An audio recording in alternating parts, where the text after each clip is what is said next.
Col, étude de la saponification de l'éthanoate d'éthyle. On étudie la cinétique de cette transformation. CH3CO2 C2H5 plus HO- donne CH3CO- plus C2H5OH. On suit l'évolution de la concentration en éthanol en fonction du temps à 25 degrés, sachant qu'à T égale 0, les concentrations initiales d'ion hydroxyde et d'ester sont égales à C0 égale 1,010 puissance moins 2 mol par litre. On obtient pour l'éthanol les résultats suivants. À T égale à 0 secondes, la concentration en éthanol est égale à 0 mol par litre. Et à T égale à 360 secondes, la concentration en éthanol est égale à 4,1110 puissance moins 3 mol par litre, car les valeurs de la concentration en éthanol ont été multipliées par 1000. On note grand C la concentration de l'ion hydroxyde et de l'ester au cours du temps, exprimer la vitesse globale de la réaction, montrer que la réaction admet un ordre global de 2, calculer la constante de vitesse et le temps de demi-réaction. On dresse un tableau descriptif de l'évolution du système. Pour les réactifs à T égale 0, nous avons C0 et pour les produits, nous avons 0. Et à l'instant T, nous avons pour les réactifs C égale C0 moins X et pour les produits, nous avons X.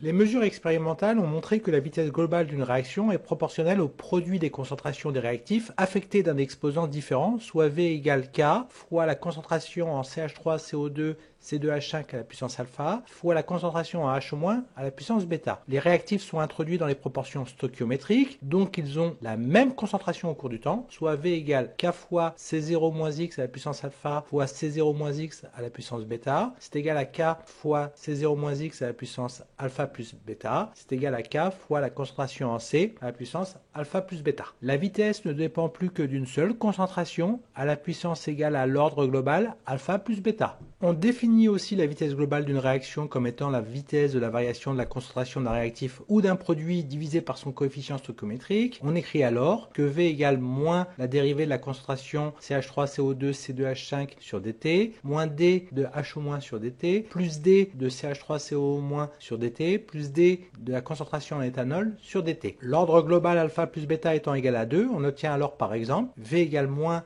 d de HO- sur dt est égal à moins d de c sur dt est égal à k fois c au carré. On sépare les variables, on intègre moins d de c sur c carré entre c0 et c, et c'est égal à l'intégrale de k dt entre 0 et t. C'est égal aussi à k fois l'intégrale de dt entre 0 et t. Soit 1 sur c est égal à 1 sur c0 plus kt, ou 1 sur c moins 1 sur c0 est égal à kt. Donc on calcule et on ajoute sur le tableau c est égal à c0 moins x et 1 sur c, puis on trace sur un graphique 1 sur c en fonction du temps. Attention, les valeurs de c ont été multipliées par 1000 et les valeurs de 1 sur c ont été multipliées par 10 puissance moins 2. On obtient une droite d'ordonnée à l'origine égale à 100,076 et de pente égale à 0,193. Et un coefficient de détermination r au carré qui est égal à 1 qui montre que la courbe de tendance épouse parfaitement les points expérimentaux. On obtient une droite, la réaction est bien d'ordre global égal à 2,